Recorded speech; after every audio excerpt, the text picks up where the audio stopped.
24 India, हर खबर की हमें खबर। देश में कोरोना के अब तक 1 लाख के पार मामले पहुंच चुके हैं। स्थिति गंभीर है। ना तो कोई वैक्सीन तैयार हुई है और ना ही किसी भी तरह का रास्ता निकाला गया है।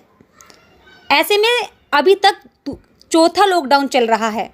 पिछले 2 महीने से देश में लॉकडाउन लगा हुआ है और चौथे लॉकडाउन को लागू करते हुए सरकार ने बहुत सी रियायतें दी गई, नए नियम लागू किए गए, जिसमें रेस्टोरेंट्स को भी होम डिलीवरी करने की इजाज़त दी गई है। निजी वाहन चलाए जा सकते हैं, बीड़ी सिगरेट की दुकानें खोली जा सकती हैं, शराब पर पाबंदी हटाई गई है। बहुत सी चीज़ें ऐसी हैं जो सरकार ने खोल दी है। ऐसे में सवाल उठता है कि सरकार ने कलाकारों के लिए कौन से नियम लागू किए। धार्मिक कार्य पूरी तरह से बंद है और गाने वाले लोगों के लिए जो धार्मिक कार्य करते थे, जागरण में गाया करते थे, जागरण की पार्टियां जो हैं वो अपनी रोजी रोटी को लेकर बहुत परेशान हैं। मजदूरों को धार्मिक कार्य पूरी तरह से बंद होने के कारण उनका रोजगार ठप हो चुका है। कर दी। इसलिए कलाकारों की सरकार से अपील है कि उनके लिए भी कोई नियम लाया जाए।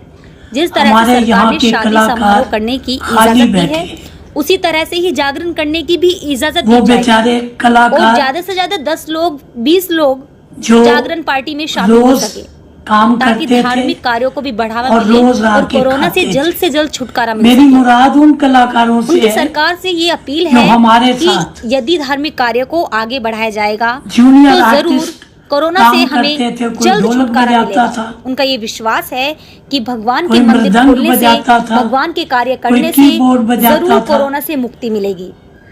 ऐसे में सवाल ये भी उठता है कि उनका घर कैसे चले, कलाकार लोगों का घर कैसे चलेगा जब ना तो कोई जागरण हो रहा है, ना किसी भी तरह का हवन किया जा रहा है। हम भी घरों में बैठ गए। चलो हम इसलिए उनकी सरकार से हाथ जोड़कर अपील है कि जल्द से जल्द जागरण करने की इजाजत दी जाए। भक्ति करके वो जरूर भगवान को प्रसन्न करेंगे और कोरोना के कहर से लेकिन छुटकारा पाने में आखिर देर नहीं लगेगी। हम भी तो मजबूर है, हम कुछ भी नहीं कर पाए। अब मैं आपसे प्रार्थना करता हूँ सर जी कि जैसे आपने और दिल्ली के मजदूरों का, किसानों का काम किया, ये हजारों कलाकार रोज लाते थे बेचारे और अपना और बच्चों का पेट पालते थे, वो बिल्कुल खाली बैठ गए हैं। अभी भी पता नहीं कितनी देर उनको बैठना पड़े। मैं आपसे प्रार्थना करता हूं कि उन कलाकारों के लिए भी सोचिए और उन्हें भी आपकी हेल्प की जरूरत है।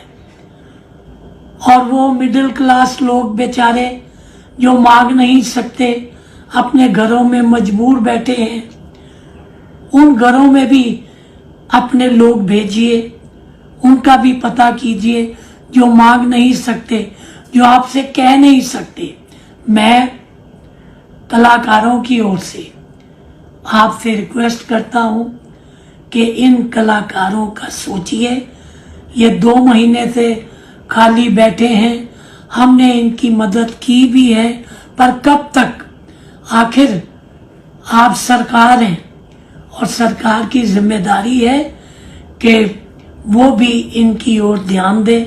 मैं नरेंद्र चंचल आपसे हाथ जोड़ के विनती करता हूं कि इन कलाकारों की सुध लीजिए। जय माता दी। जुड़े हुए उनका छोटा छोटा परिवार है, 90% वो कुछ और काम नहीं करते, वो जागरण पे ही निर्भर हैं, जागरण अलावा कुछ और नहीं कर सकते।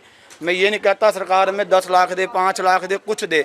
मेरा सिर्फ कहना सरकार से ये है, हमारे ऊपर एक उपकार ये कर दे, हमें भजन कीर्तन करने का अनुमति दे दे। मेरी माननीय हमारे प्रधानमंत्री नरेंद्र मोदी जी, आदरणीय हमारे योगी जी जो सरकार चल रही है, मैं इनसे हाथ जोड़ के एक निवेदन करूंगा कि आपने जैसे सबके काम खोल दिए थोड़े थोड़े, हम भजन गाने वाले, कीर्तन गाने वाले लोग हैं, हमारी तरफ भी कुछ सोचिए। हम क्या करें? हम सबसे पहले जागरण करने कहीं जाते हैं तो टेबल लगाई जाती हैं, दरबार लगाया जाता है, वो मजदूर। फिर झांकी वाले भी आते हैं, वे भी एक मजदूर होते हैं। और लेकिन इन सब का काम बंद हो गया तो अब ये कहाँ से सर खाएंगे, इनकी तरफ आप कुछ ध्यान दीजिए। और इनका भी जैसे बारात में आपने बोल दिया कि इतने आदमी जाएंगे, तो इनका भी इतना कीजिए कि आप 50-40 आदमी बैठ के कहीं कीर्तन जागरण कर सकते हो, या कुछ इनके लिए जरूर रियायत आप कीजिए। ये हमारी हाथ जोड़े की आपसे प्रार्थना है। और नहीं तो ये बाकी में बहुत बर्बादी की कगार पर गाने बजाने भजन कीर्तन गाने वाले बर्बादी की कगार पर बैठे हैं। हमने जाना सभी ये हाल हमने जाना किस तरह से एक तबका जो गाने बजाने का धार्मिक अनुष्ठानों में कार्य करता है आज की शोर बढ़ रहा है। भुखमरी के कागार पे खड़ा ये तबका सरकार से बार बार मांग करता है कि इनके विषय में भी कुछ सोचा जाए, इनके विषय में कोई ना कोई आर्थिक पैकेज इनके लिए दिया जाए और इनके लिए भी कार्य खोले जाए। जिस तरह से परचून, दूध और सब्जी, अन्य कार्य, अन्य फैक्ट्रियां चलाई सरकार ने, इस तरह के कार्य खोले हैं, उस तरह से धार्मिक अनुष्ठानों को भी खोला जाए।